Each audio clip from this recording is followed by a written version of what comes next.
मेरा नाम नेहा है।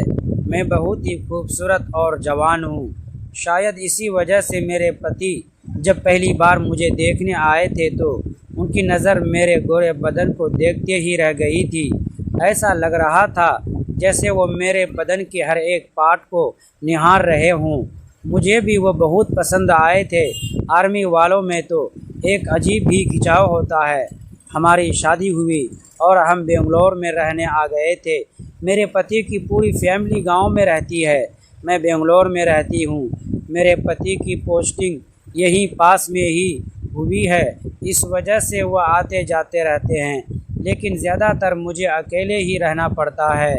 कभी कभी तो बहुत रोना आता है कि काश मैंने आर्मी वाले से शादी ना की होती तो अच्छा होता। इतना तरसाना तो नहीं पड़ता। खैर क्या कर सकते हैं। कभी कभी तो हफ्ते बीत जाते थे। पति के साथ प्यार किए हुए एक दिन अचानक मेरे दरवाजे की बेल बजी। मैंने दरवाज़ा खोला तो सामने मेरे पति थे।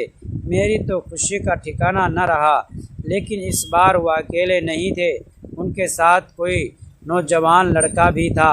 मेरे पति कहने लगे, नेहा ये विजय है, मेरे साथ आर्मी में हैं और मेरा बहुत अच्छा दोस्त भी है।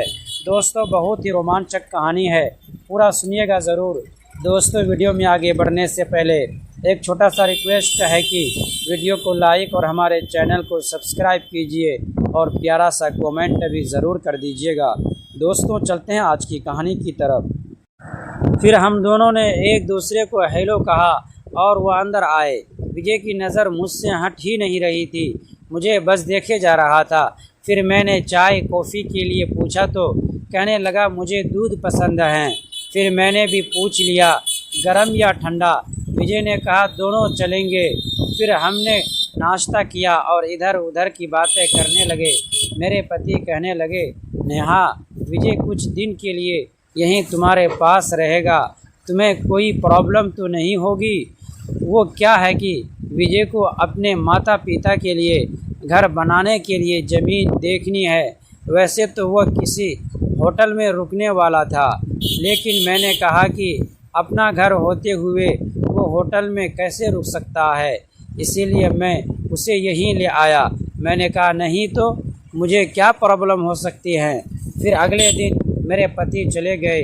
कुछ टाइम लगा मुझे और विजय को, लेकिन फिर हम दोस्त बन गए। एक दिन विजय कहने लगा, नेहा तुम बहुत खूबसूरत हो, मैंने आज तक ऐसी खूबसूरती कभी नहीं देखी। मैं उसकी इस बात पे शर्मा गई।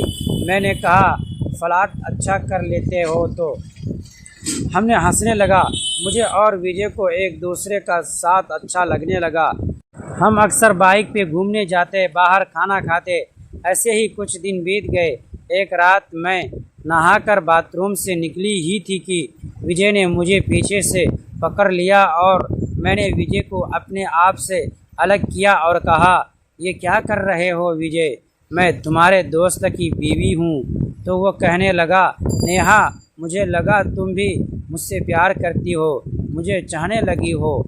मैंने कहा नहीं, ऐसा कुछ नहीं है, हम सिर्फ दोस्त हैं और कुछ नहीं, और मैं शादीशुदा हूँ, मैं तुमसे प्यार नहीं कर सकती।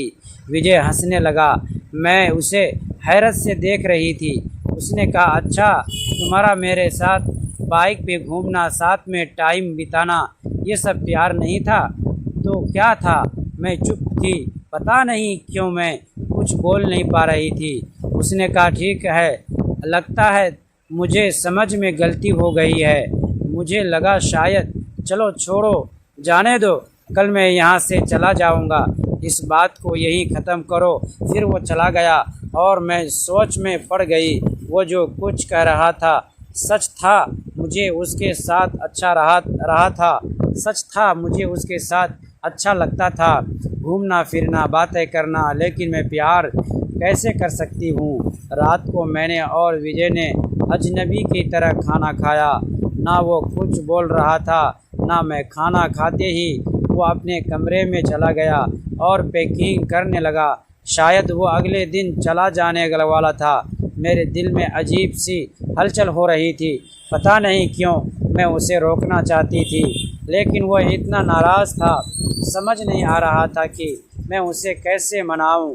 फिर मैंने सोचा कि अब मैं नहीं, मेरी खूबसूरती विजय को मनाएगी। आखिर मेरी खूबसूरती का तो दीवाना है वो। फिर क्या था, मैंने अपने कपड़े बदले और अपना पारदर्शी नाइटी गाउन पहन लिया। गाउन के ऊपर के 2 बटन बने खुले छोड़ दिए ताकि विजय ये नज़ारा देख सके। मैंने मेकअप किया और विजय के कमरे में चली गई। मेरे इस रूप को वो देखता ही रह गया। कुछ देर देखने के बाद वो बोला, क्या हुआ, यहाँ क्यों आई हो? मैंने कहा, कैसर वाला दूध देने आई हूँ, अभी अभी गर्म किया है, चाय तुम पीना पसंद करोगे? वो कहने लगा, नहीं चाहिए, जाओ यहाँ से। मैंने उसका हाथ पकड़ा और कहा, प्लीज़ मुझे माफ़ कर दो, मैं तुम्हारे प्यार को समझ नहीं पाई, लेकिन मैं ये भी नहीं भूल सकती कि मैं शादीशुदा हूँ और अपने पति से बहुत प्यार करती हूँ। मैं उन्हें धोखा नहीं दे सकती, लेकिन ये भी सच है कि मैं तुमसे प्यार करने लगी हूँ। मुझे तुम्हारा साथ अच्छा लगता है, तुम मेरी तारीफ़ करते हो, मुझे अच्छा लगता है। मेरी आंखों में आंसू आ गए। विजय आंसू को पोंछते हुए कहने लगा, नेहा, प्यार हम करते नहीं हैं, वो हो जाता है। मैं जानता हूँ तुम अपने पति से बहुत प्यार करती हो और वो भी तुम्हें बहुत चाहता है, लेकिन ये बताओ, इसमें हमारी क्या गलती है? अगर हमें एक दूसरे से प्यार हो गया तो तुम इतनी खूबसूरत हो कि मैं अपने आप को रोक नहीं पाया। और मैं ये नहीं कह रहा हूँ कि तुम अपने पति को छोड़ दो या तलाक दे दो, मैं समझ सकता हूँ। फिर विजय ने मेरा हाथ पकड़ा और मुझे बेड पर बैठाया और कहने लगा, अगर तुम्हें कुछ भी गलत लगता है तो हम यहीं अपना रिश्ता ख़त्म कर देंगे। मैं तुम्हें कभी भी परेशान नहीं करूँगा, लेकिन मैं तुम्हें हमेशा प्यार करता रहूँगा। मैंने कहा, नहीं विजय, ऐसा मत कहो, मैं तुम्हें बहुत प्यार करती हूँ। उसके इतना कहते ही मैं उसके गले लग गई। उसने भी मुझे अपनी बाहों में भर लिया। फिर हम प्यार करने लगे। पता ही नहीं चला हम कब एक हो गए और सुबह हो गई। ऐसे ही कुछ दिन बीत गए और विजय चला गया, लेकिन उसने वादा किया है कि वह आता रहेगा। प्यार पर हमारा बस नहीं होता है। प्यार ना ही रिश्ते देखता है, ना ही उम्र। प्यार तो बस प्यार होता है, न जाने कब किससे कहाँ हो जाए पता ही नहीं चलता। क्या आपको भी इस तरह से किसी से प्यार हुई है तो दोस्तों कमेंट में ज़रूर बताएं। मुझे भी वो पहली नज़र में पसंद आ गए थे। शायद वर्दी में रहने वाले लोगों के व्यक्तित्व में एक अलग ही आत्मविश्वास और आकर्षण होता है। कुछ ही समय बाद हमारी शादी हो गई और मैं उनके साथ बेंगलोर आ गई। मेरे पति की पूरी फैमिली गांव में रहती थी, जबकि उनकी पोस्टिंग बेंगलोर के पास ही थी। इसीलिए हमारा छोटा सा घर सिर्फ हम दोनों की दुनिया बन गया था। शुरुआत के दिन बेहद खूबसूरत थे। पति सुबह जल्दी ड्यूटी पर निकल जाते और मैं घर संभालने के बाद उनकी वापसी का इंतज़ार करती। लेकिन धीरे धीरे मुझे महसूस होने लगा कि उनकी नौकरी सिर्फ उन्हें मुझसे दूर नहीं रखती थी, बल्कि उनके साथ कोई ऐसा राज भी जुड़ा था जिसके बारे में उन्होंने मुझे कभी नहीं बताया। एक शाम वो सामान्य दिनों से काफ़ी देर से घर लौटे। उनके चेहरे पर थकान के साथ एक अजीब सी चिंता थी। मैंने पूछा, क्या हुआ, आज इतने परेशान क्यों लग रहे हो? उन्होंने कुछ पल मेरी तरफ देखा और फिर धीमे धीमे से बोले, नेहा, अगर मैं तुमसे कुछ कहूँ तो क्या तुम मुझ पर भरोसा करोगी? मैंने कहा, हाँ। हाथ पकड़ कर कहा, शादी के बाद से मैंने तुम्हारे अलावा किसी पर इतना भरोसा नहीं किया।